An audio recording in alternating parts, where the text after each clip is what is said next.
Bonjour et bienvenue pour Café Politique, un café avec un élu pour échanger sur son parcours, pour échanger également sur quelques-uns des dossiers de sa commune. Ce sont les maires de l'agglomération de Saint-Quentin en Yvelines qui viennent ici pour l'instant au bistrot du théâtre à Montigny-le-Bretonneux. Aujourd'hui, Bertrand Houillon. Bonjour. Bonjour. Vous êtes le maire socialiste de Manille-les-Hameaux après François Deligné, maire de Guyancourt. Vous êtes le deuxième socialiste à venir vous asseoir ici sur ce tabouret. Je vais vous poser la même première question qu'à lui. Être socialiste aujourd'hui, comment vous le vivez? Est-ce que c'est difficile? Je suis avant tout un élu de proximité, donc après mon engagement politique est un engagement personnel d'ailleurs la majorité que j'anime à Manille-les-Hameaux est une majorité plurielle de gauche avec des convictions de solidarité, des convictions d'équité, des convictions aussi de vivre ensemble. Et c'est surtout ça en fait qui nous anime. Après Mais vous avez été élu avec une étiquette socialiste, vous ne reniez pas cet engagement pour autant. Donc on a être été adhérent élu, du Parti socialiste aujourd'hui, en tout cas pour vous personnellement, être adhérent au Parti socialiste, au-delà de l'étiquette de l'élu de proximité de votre travail au quotidien, ces convictions socialistes aujourd'hui, elles sont mises à mal? C'est toujours difficile quand un parti dirige en France et on le voit à chaque changement de majorité. Je ne suis pas quelqu'un de partisan, donc quand j'ai des choses à dire par rapport à mon parti, je le dis en interne, je le dis aussi à l'extérieur. C'est le cas actuellement sur la loi sur les intercommunalités, qui, je pense, est une loi qui va trop vite. C'est une loi qui fait perdre la proximité. Donc voilà, je le dis, j'ai aucun souci là-dessus. Vous restez libre au sein du Parti socialiste, c'est ça? Mais vous gardez votre carte au Parti socialiste. La liberté, c'est quelque chose d'essentiel pour ça. tout le monde. Après, il y a des convictions, des valeurs. Ces valeurs existent au sein du Parti socialiste, elles existent au sein de la gauche. Et j'y travaille à l'intérieur aussi, en tant que militant, comme tous les militants, pour pouvoir faire avancer les idées. Début en politique, 1990, 14 ans, président du conseil municipal, et oui, président du conseil municipal des jeunes de Manille-les-Hameaux. C'était quoi les motivations à l'époque? Les motivations, c'était, j'étais délégué de classe au collège et puis avec des amis, on a découvert ce nouveau conseil municipal des jeunes et on s'est dit, allez, on s'intéresse à notre commune. J'étais déjà adhérent dans des associations en tant que jeune et on a voulu apporter un petit peu notre pierre à l'édifice, tout simplement. C'était aussi simple que ça, mais vous avez pris goût à la politique. 95 ensuite conseiller municipal, 2001 maire adjoint. Vous êtes carriériste en politique? C'est ça l'ambition? C'est de gravir tous les échelons Non, pas du tout. Sinon, j'aurais certainement pris d'autres voies, des écoles ou bien grimper à l'intérieur de certains partis politiques. D'autres le font, c'est pas du tout ce que j'ai fait. Et puis, finalement, je me suis intéressé à la vie de la commune dans le cadre du conseil municipal des jeunes, mais aussi avec certains projets qui étaient présentés par la majorité de l'époque. Et ces projets, on les trouvait un petit peu trop importants, trop démesurés par rapport à notre commune. Et j'ai commencé à le dire. D'abord au maire, ensuite aux adjoints, et puis finalement, ils m'ont dit une chose qui était que j'étais trop jeune pour pouvoir m'occuper de ces affaires-là. Donc, et j'avais 16 ans à ce moment-là, donc forcément, je m'y suis encore plus intéressé. Ce qui vous a amené à la politique, c'est l'engagement auprès des associations. Il y avait une forte culture du bénévolat, déjà dans votre famille aussi? Dans la famille un petit peu, oui, avec des parents qui étaient investis dans certaines associations, qui étaient investis aussi dans la copropriété, et puis dans les syndicats également. Et donc j'ai baigné dans cet engagement aussi pour les autres, dans cet engagement bénévole. Et puis étant adhérent dans certaines associations, j'ai participé aussi. Et alors parallèlement à tout ça, vous avez poursuivi les études, pas en politique mais dans d'autres voies, d'autres branches. Vous avez toujours voulu concilier la politique et garder un pied dans le monde du travail aussi? Être élu n'est pas un métier pour moi. Je le dis, je le répète. Il est important d'avoir un pied dans la vie professionnelle. Mes études, c'est mon parcours professionnel, personnel, que j'ai construit au fur et à mesure de certaines opportunités, de certaines envies. Ça a évolué au fur et à mesure de ce parcours. Et puis, à côté, il y a eu l'engagement politique qui a évolué aussi, mais qui sont deux choses qui coexistent. Adjoint aux affaires sociales, vous devenez maire ensuite en septembre 2012. Jacques Lolioz, alors en poste depuis 35 ans, démissionne, il passe la main, il anticipe le scrutin qui se produira ensuite en 2014. Aucune angoisse, à aucun moment vous vous êtes dit ça y est, il faut que je me fasse remarquer, c'est moi qui dois devenir le prochain maire, c'est à moi qu'on doit passer la main. Comment ça s'est fait ce passage de témoin? On l'a fait on l'a fait très tranquillement avec Jacques et puis avec l'ensemble de l'équipe aussi. Puisque c'était prévu de longue date déjà Jacques Lolios l'avait prévu de très longue date puisque avant les élections en 2008, il avait annoncé à la population qu'il passerait la main en cours de mandat. Il n'avait pas dit quand. Est-ce qu'il avait dit à qui? Il n'avait pas dit à qui. Et puis ensuite, on a eu toutes les discussions avec l'ensemble de notre majorité aussi. Et puis ça s'est fait comme ça et il m'a accompagné. À quel moment vous vous êtes porté candidat pour ce poste, on va dire? À quel moment vous êtes allé voir Jacques Lolios pour lui dire vous partez, moi j'aimerais bien m'installer? C'est lui qui est venu. Voilà, donc voilà, c'est lui qui est venu, qui me l'a demandé. Et ensuite, on a surtout travaillé ensemble pour la transmission des dossiers. J'en connaissais un certain nombre déjà. Et puis sur l'organisation aussi, le rôle d'un maire et l'animation de l'équipe. Donc sur tout ça, il a été d'un très grand soutien. Vous avez grandi à Manille, vous avez toujours été à Manille-les-Hameaux. Vous vous sentiez légitime pour endosser le costume du maire? Il n'y a pas une question de légitimité ou pas, c'est une question d'envie d'y aller, d'envie de s'engager pour sa commune. Et la fonction de maire, la fonction d'élu de manière générale, est une fonction qui prend beaucoup de temps et donc qui prend aussi sur les autres aspects de la vie, professionnelle, personnelle. Donc on a envie d'y aller ou on n'a pas envie d'y aller. Il n'y a pas de carrière, d'ambition personnelle par rapport à tout ça. Aujourd'hui, en tout cas, ça se passe particulièrement bien. Et même si, au niveau de l'agenda, ça demande certaines organisations, mais c'est la fonction qui veut ça. Et si on n'est pas prêt à y aller pleinement, il ne faut pas y aller. Il n'y a pas de carrière, il n'y a pas d'ambition, c'est ce que vous nous dites depuis le début de cet échange qu'on a ici. Non. Pour autant, dans 5-10 ans, vous voyez où? Toujours maire de Manille-les-Hameaux, éventuellement conseiller départemental? Je vous pose la question parce que vous étiez candidat en 2008. Tout à fait. Aux dernières départementales. J'avais été candidat donc, en 2008 pour notre canton. Ça a été une belle expérience. J'y ai porté certaines idées pour notre territoire. Il y a encore beaucoup à faire au niveau du Conseil général et notamment sur la commune de Manille-les-Hameaux par rapport aux compétences du Conseil général. Réhabilitation d'un collège qui n'est pas réhabilité depuis sa construction, depuis 1977. Il y a aussi l'avancement des circulations douces, un département qui nous clame haut et fort qu'il travaille énormément sur justement ces circulations douces, sur les déplacements vélos.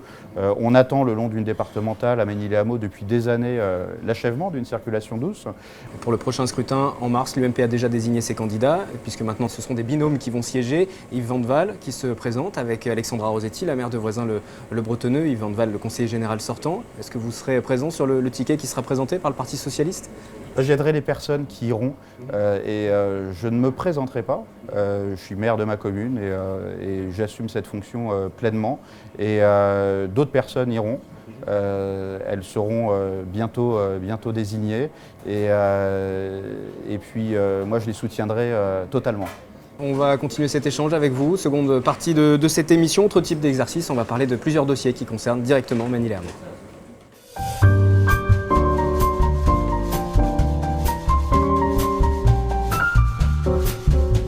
Seconde partie de ce café politique, toujours avec le maire de Manille-les-Hameaux. On va parler donc de votre ville, plus particulièrement avec, comme d'habitude, un micro-trottoir, les habitants qui s'expriment. Eh bien écoute, ça fait très longtemps que je suis à Manille, j'aime beaucoup Manille-les-Hameaux, j'aime beaucoup ce qui s'y fait, notamment au niveau de la culture, au niveau du sport, au niveau des associations. Ce qui me plaît, beaucoup d'activités, énormément d'activités pour toutes les personnes qui veulent bouger. Il y a vraiment de quoi faire. Beaucoup d'efforts sont faits également pour favoriser la mixité au sein de la population, une bonne entente au niveau de l'ensemble des populations des villages et du centre-bourg. On aime beaucoup cette ville-là, elle est quand même très agréable et tout, il y a de la forêt et tout, mais disons que maintenant on voudrait que ça stoppe, plus de béton, plus de construction. Au niveau des routes, on a une route qui est bloquée pendant plusieurs années entre Manille-les-Hameaux et Montigny-le-Bretonneux, ouais, qui est bloquée pendant plusieurs années. Moi je prends cet axe-là quasiment tous les jours. Ce que j'aimerais changer, j'aimerais bien qu'il y ait un marché, par exemple, parce qu'il n'y a pas de marché et je trouve que ça manque.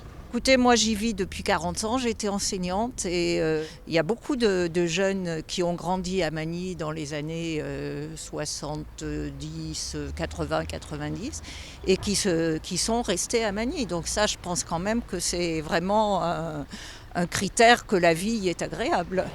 Les jeunes qui restent à Manille-les-Hameaux, qui grandissent, qui travaillent, c'était votre institutrice, non? Oui, la dernière c'était personne mon qu'on a vue institutrice justement. de CE1, Voilà, vous voyez, donc effectivement, elle connaît le sujet de ces jeunes qui restent et qui s'implantent à Manille-les-Hameaux et qui ensuite peut-être des fois deviennent maires. Dans le micro-trottoir, on a entendu parler de la vitalité associative, du nombre d'activités qui sont proposées également et puis les questions d'urbanisme, de transport qui reviennent assez souvent. Sur les transports, tout d'abord, avec cette voie, cette liaison qui est bloquée entre Manille-les-Hameaux et Montigny-Bretonneux avec le CR13, le CV7 qui a été bloqué parce que le maire de Montigny, il y a de nombreuses années, le jugeait dangereux, ce chemin. Est-ce que ça va changer? Est-ce qu'enfin il va y avoir une réouverture? Est-ce que c'est encore à l'ordre du jour? Non, la réouverture a été enterrée par. Parce que c'est toujours attendu. Hein. C'est toujours attendu, bien entendu. On travaille sur d'autres aspects. On a travaillé sur les transports en commun et des développements de lignes express pour aller vers Montigny-le-Bretonneux, vers la gare de Saint-Quentin et pour aller également vers la gare de Versailles-Chantier. On va continuer d'essayer de structurer justement ces transports en commun, continuer cette augmentation d'amplitude, continuer cette fréquence aussi. On va parler d'urbanisme à présent avec une question de votre opposante au conseil municipal, c'est Aurore Berger. Vous le savez, à chaque fois dans cette émission, nous allons solliciter l'opposition pour qu'il pose directement les questions au maire et donc elle a une question à vous poser sur l'urbanisme notamment. Manille-les-Hameaux, c'est ce que nous on a appelé un esprit village, c'est-à-dire qu'on est sur une ville de taille raisonnable, à peu près 9000 habitants aujourd'hui, mais on est sur une ville qui est très enclavée en termes de transport. On est une ville où on a des classes qui sont aujourd'hui surpeuplées, on va dire, où on manque de crèches, on manque donc de services. Or, on a aujourd'hui pas moins de 7 projets d'urbanisme nouveaux sur Manille-les-Hameaux et vous avez annoncé vouloir construire 400 nouveaux logements dans le cours de votre mandat. Donc concrètement, pourquoi vouloir continuer à urbaniser et urbaniser de manière intensive cette ville et comment vous faites si dans le même temps les services ne suivent pas, si dans le même temps la ville de fait reste enclavée parce qu'on ne pourra pas ni avoir un pont, ni avoir une nouvelle route et une nouvelle voie de dégagement, et comment on fait avec des finances, on le sait, qui sont contraintes au niveau des municipalités. Manque de services, budget contraint, volonté d'urbanisme également. Il y a plusieurs choses dans cette question d'Aurore Berger. Peut-être sur le manque de services, c'est une réalité aujourd'hui? Écoutez, pour toute la population déjà? Vous l'avez vu sur le micro-trottoir où les gens justement parlent de services, parlent d'activités sur leur commune. Aurore Berger a défini Manille-les-Hameaux comme avec un esprit village en arrivant à Manille-les-Hameaux sans forcément savoir ce qui s'y passe. Elle continue d'ailleurs de le dénommer ainsi. Elle arrive en donnant des leçons justement sur tous les services que nous avons mis en place au fur et à mesure des années. Mais il y a assez de place pour les crèches aussi, par exemple, pour les crèches, pour les écoles. Pour les crèches, il n'y a jamais assez de place. Et d'ailleurs, dans le précédent mandat, on a augmenté le nombre de places en crèche et on verra au fur et à mesure, en fonction aussi des possibilités financières, cette évolution. Sur les classes, il y a assez de place et il y a régulièrement soit des fermetures, soit des ouvertures de classes qui se font justement en fonction de l'évolution de la population. Et sur l'évolution de la population justement, un chiffre, 577 habitants de plus à Manille-les-Hameaux depuis 1995. Donc en 19 ans, ça fait une progression de 6%. C'est rien, ça fait 0,3% par an. Avec, pendant toute cette période, la structuration du quartier de l'Hôtel de Ville. Donc ça veut dire aujourd'hui, concrètement, que les opérations de logement que nous prévoyons sur la commune, que nous avons déjà réalisées sur la commune, nous permettent surtout de stabiliser notre population. Pendant la campagne, cette opposante avait crié au loup en disant « Oh là là, ils veulent dépasser les 10 000 habitants ». Non, nous on veut stabiliser notre population. Combien de logements sont prévus? Combien de constructions? Combien de chantiers en cours? Alors tout ça n'est pas nouveau, c'est inclus dans le plan local de l'habitat qui a été signé donc, à l'échelle de 50 ans en Yvelines.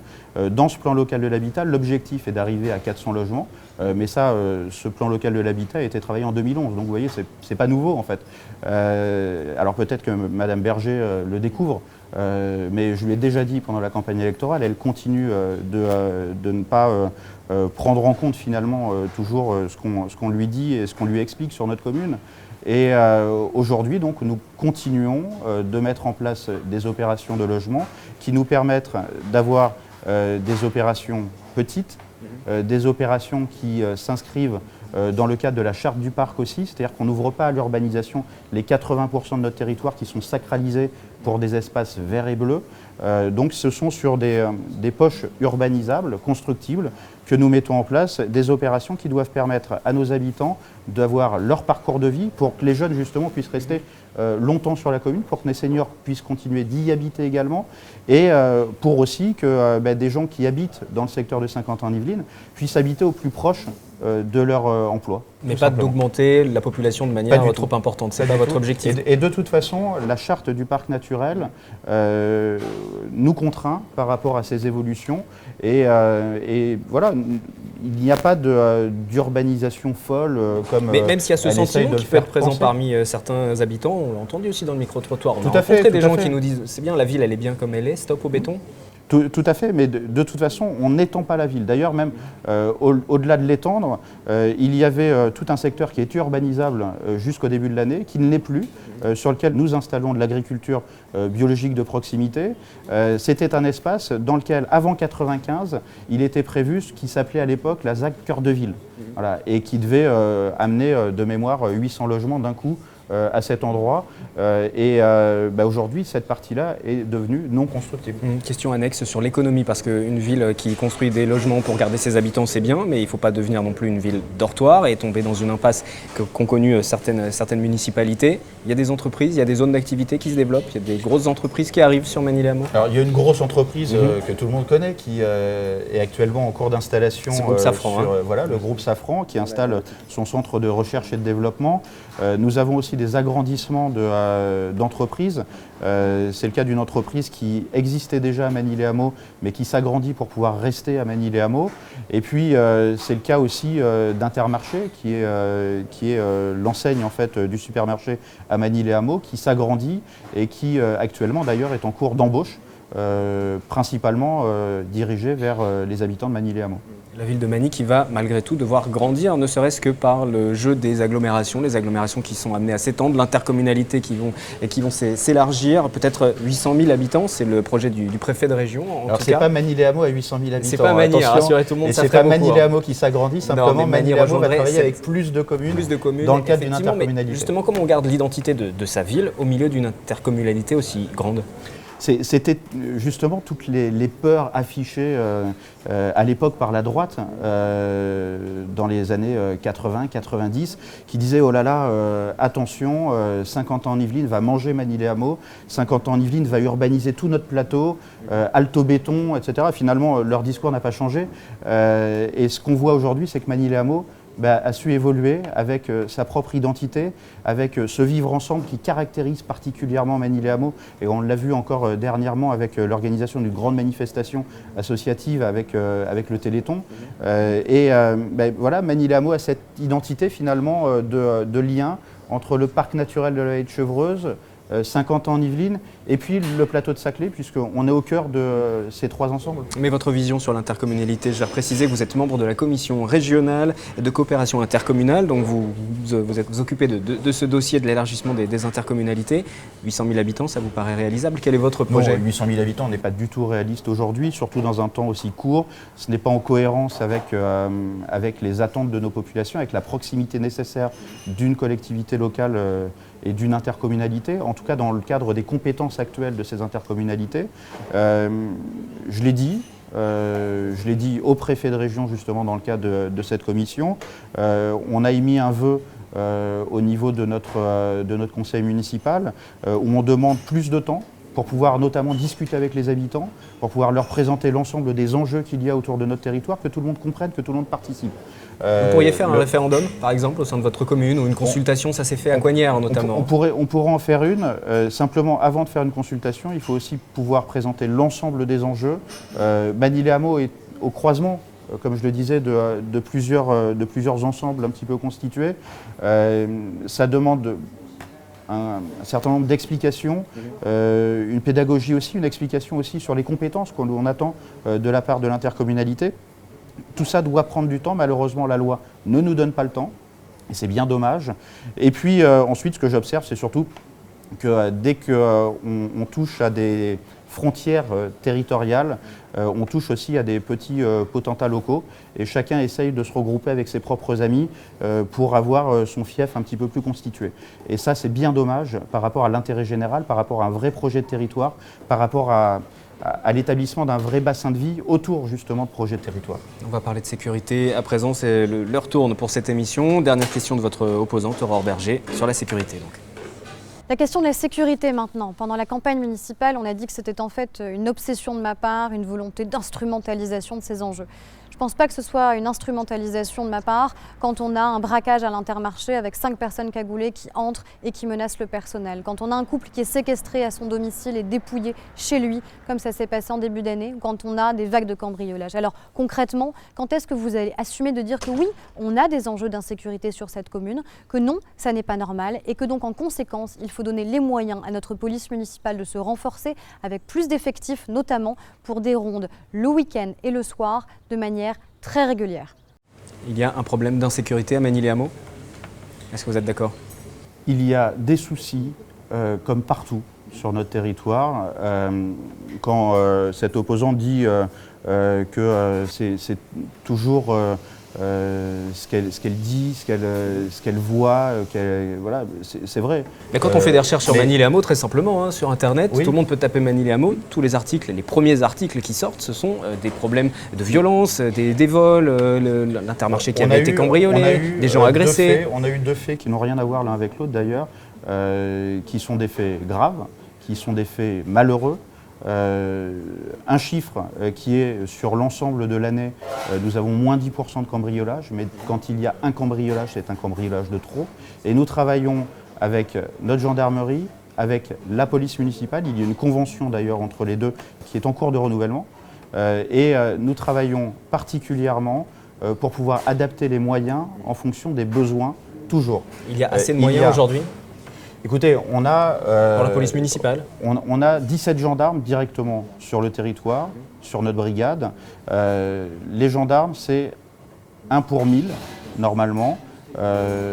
Et nous avons un territoire qui fait 15 000 habitants, en tout cas le territoire de la gendarmerie. Voilà. Donc il y a plus de gendarmes que les chiffres habituellement. Nous avons des renforts très réguliers de la gendarmerie aussi qui viennent sur la commune de Magny-les-Hameaux. Nous avons une couverture totale du territoire et à toutes les heures.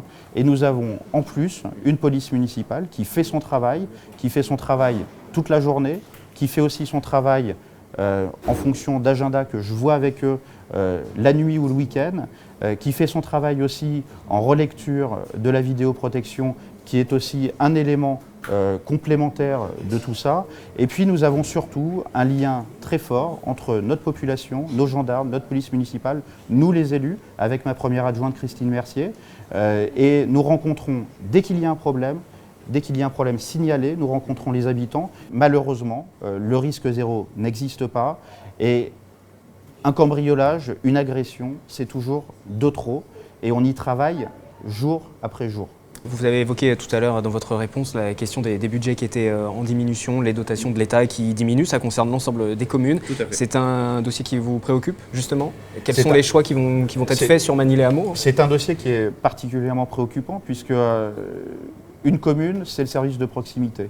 On en parlait tout à l'heure, ce sont les crèches, c'est aujourd'hui les activités périscolaires, ces fameuses réformes des rythmes de l'enfant qui se passent bien à Magny-les-Hameaux, qui permet à tous les enfants de notre commune d'avoir des activités gratuites et des véritables activités d'ouverture sur le monde, d'épanouissement personnel. Mais ça coûte pour les communes? Ça a forcément un coût, puisque tout service de proximité a un coût, qui est financé par la solidarité de l'impôt.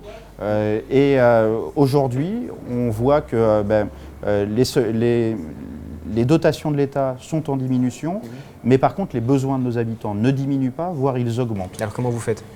Alors c'est un petit peu la quadrature du cercle.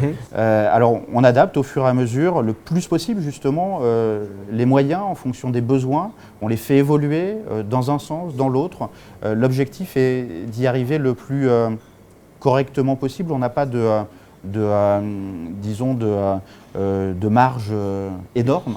Donc on essaye petit à petit de réduire certaines choses pour pouvoir permettre plus de services à nos habitants dans les domaines qui les concernent directement. Voilà, c'est finalement la vie de tous les élus locaux actuellement. Ça ne date pas d'aujourd'hui. Sauf que le gouvernement est de gauche, l'État qui se désengage, l'État de gauche qui se désengage pour un maire de gauche. Ça ne vous donne pas envie de rendre votre carte vous savez, au Parti socialiste? Vous pourrez poser la question aux élus de droite à l'époque où la droite faisait la même chose sur les dotations. Voilà, aujourd'hui, ce dont on s'aperçoit en tant qu'élus locaux, c'est qu'il y a très certainement une grande différence de point de vue qui existe entre le niveau national et les élus de terrain, malheureusement. Et ça, ce n'est pas une histoire de parti, c'est peut-être plus une histoire de formation de nos élus nationaux. Merci Bertrand Houillon, qui était donc l'invité de ce Café Politique qui revient le 27 décembre. Nous ferons ensuite un break en raison des élections départementales. À bientôt.